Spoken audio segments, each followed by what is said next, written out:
안녕하세요, 여러분. 자, 오늘은 자본 비용에 대해 얘기해 볼 건데요. 이 단어만 들으면 뭔가 좀 딱딱하고 어렵게 느껴지시죠? 근데 오늘 저랑 끝까지 함께 하시면요. 아, 이게 그냥 숫자가 아니라 정말 중요한 전략적인 의미를 담고 있구나 하고 무릎을 탁 치시게 될 겁니다. 보통 자본 비용 하면 뭐 회사가 돈 빌릴 때 내는 이자? 뭐 그런 거 아닌가? 하고 생각하기 쉽거든요. 맞아요. 틀린 말은 아닌데 과연 그게 전부일까요? 오늘 바로 그 질문에 진짜 답을 한번 찾아가 보려고 합니다. 네, 반갑습니다. 여러분의 밸류에이션 멘토 블랙스톤 H입니다. 아무리 복잡해 보이는 개념이라도 제가 여러분 옆에서 아주 명쾌하게 풀어드릴게요. 자, 준비되셨나요? 그럼 지금부터 자본 비용 속에 숨겨진 진짜 의미를 찾아 함께 떠나보시죠. 오늘 우리가 함께 살펴볼 내용입니다. 먼저 자본 비용에 숨겨진 의미가 뭔지 파헤쳐 보고요. 그 다음엔 핵심 개념인 기회비용을 아주 쉬운 예시로 알아볼 거예요. 그리고 이 기회비용을 기업들은 WACC라는 걸로 측정하는데 이게 뭔지도 살펴보고 이걸 잘못 사용하면 어떤 실수를 저지르는지 실제 케이스를 통해 짚어볼 겁니다. 마지막으로 핵심만 딱 정리하고 여러분께 생각할 거리도 하나 던져드릴게요. 자, 그럼 첫 번째 파트입니다. 자본 비용, 이게 그냥 숫자가 아니라는 거, 그 숨은 의미부터 한번 제대로 알아보겠습니다. 자, 이 화면이 오늘 내용의 핵심 중 하나입니다. 보세요. 왼쪽은 우리가 흔히 생각하는 관점이죠. 그냥 회계장부에 찍히는 비용, 돈 나가는 거. 하지만 이걸로는 반쪽짜리 이해밖에 안 돼요. 진짜 중요한 건 바로 이 오른쪽, 전략적인 관점입니다. 투자자들이 뭐라고 하냐면요. 내가 이 정도 리스크를 감수하는데 최소한 이 정도는 벌어줘야 투자할 거 아니야. 라고 요구하는 그 최소한의 수익률. 이게 바로 자본 비용의 진짜 의미입니다. 일종의 허들 레이트라고 생각하시면 돼요. 그럼 이 최소 요구 수익률이라는 개념 도대체 어디서 나온 걸까요? 정답은 바로 기회비용에 있습니다. 자, 지금부터는요. 잠시 복잡한 기업 얘기는 접어두고 우리 일상생활 속 예시를 통해서 이 기회비용이 뭔지 감을 확실하게 잡아보겠습니다. 대학원에 가서 더 공부를 할 수도 있고 아니면 지금 당장 취업해서 돈을 벌 수도 있고 고민되네요. 자, 한번 따져볼까요? 옵션 A. 대학원에 가면 네, 등록금 내야 하고 생활비도 들죠. 눈에 보이는 비용이 딱 있습니다. 반대로 옵션 B. 바로 취업을 하면 연봉을 바로 벌기 시작하죠. 여기까지는 뭐 아주 간단하고 명확합니다. 자, 그런데 여기서부터가 진짜 중요합니다. 대학원에 가는 진짜 비용이 과연 등록금 뿐일까요? 아니에요. 더 큰 비용이 숨어 있습니다. 바로 내가 대학원을 가는 바람에 포기해야만 했던 것, 뭐죠? 맞습니다. 바로 취업했다면 벌 수 있었던 그 연봉. 어쩌면 이게 등록금보다 훨씬 큰 진짜 비용일 수 있다는 거죠. 네, 바로 이게 기회비용입니다.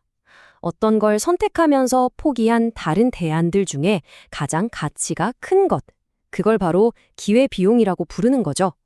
이제 좀 감이 오시죠?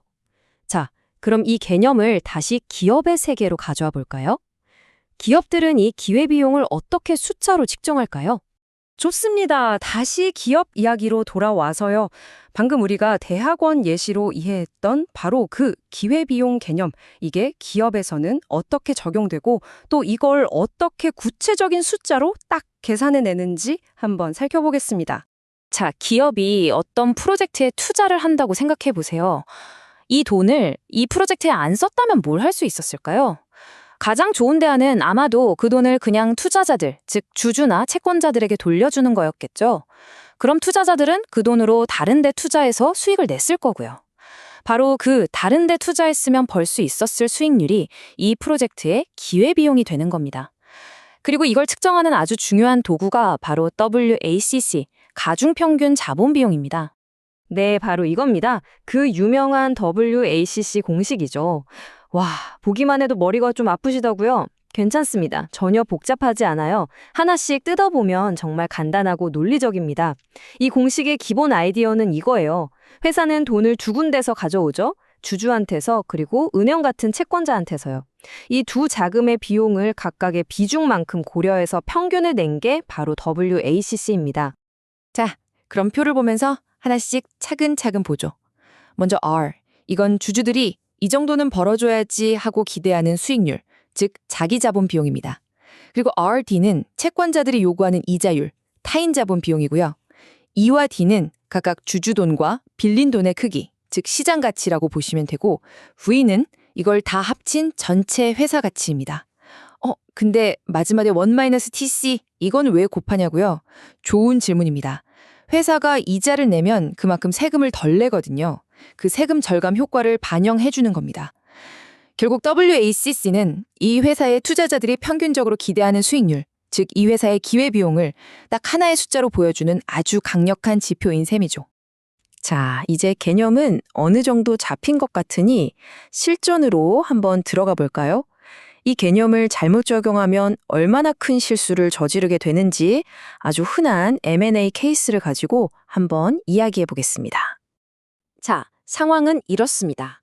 A라는 회사가 있어요. 아주 안정적이고 리스크가 낮은 회사라 자본 비용, 즉 WACC가 8% 정도 됩니다. 그런데 이 A사가 B라는 회사를 인수하려고 해요. B는 어떠냐? 리스크는 엄청 크지만 성장 가능성도 높은 그런 스타트업입니다.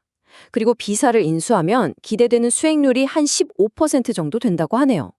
와, 우리 회사 자본 비용은 8%인데 저쪽 기대 수익률은 15%나 되네요?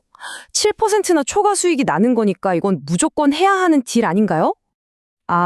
바로 지금 하신 그 생각이 정말 많은 사람들이 하는 가장 흔하고도 가장 치명적인 실수입니다.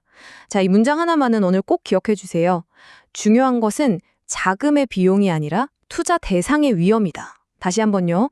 중요한 건 내 돈의 조달 비용이 아니라 내가 투자하려는 그 대상 자체의 위험이라는 겁니다. 이게 무슨 말이냐면요. 지금 우리가 평가하려는 건 리스크가 낮은 A사가 아니라 리스크가 아주 높은 B사잖아요. 그러면 B사의 미래 현금 흐름을 평가할 때 우리 회사 A의 낮은 WHC 8%를 쓰면 절대 안 된다는 겁니다. B사의 높은 리스크를 그대로 반영한 예를 들면 20% 같은 훨씬 높은 할인율을 써야 한다는 거죠. 만약 그 20%라는 높은 허들을 넘을 수 있다면 그건 진짜 좋은 투자겠죠. 하지만 우리 회사의 8%만 보고 와, 15%니까 무조건 이득이네? 하고 달려들면 큰일 난다는 겁니다. 핵심은 이거예요. 할인율은 반드시 평가 대상 자산의 위험 수준에 맞춰야 한다. 자, 오늘 정말 중요한 이야기를 많이 나눴네요. 머릿속이 좀 복잡하실 수도 있으니 지금까지의 내용을 핵심만 딱 정리해드리고 여러분이 직접 한번 고민해볼 질문을 던지면서 마무리하도록 하겠습니다. 오늘 내용 딱 3가지만 기억하시면 됩니다.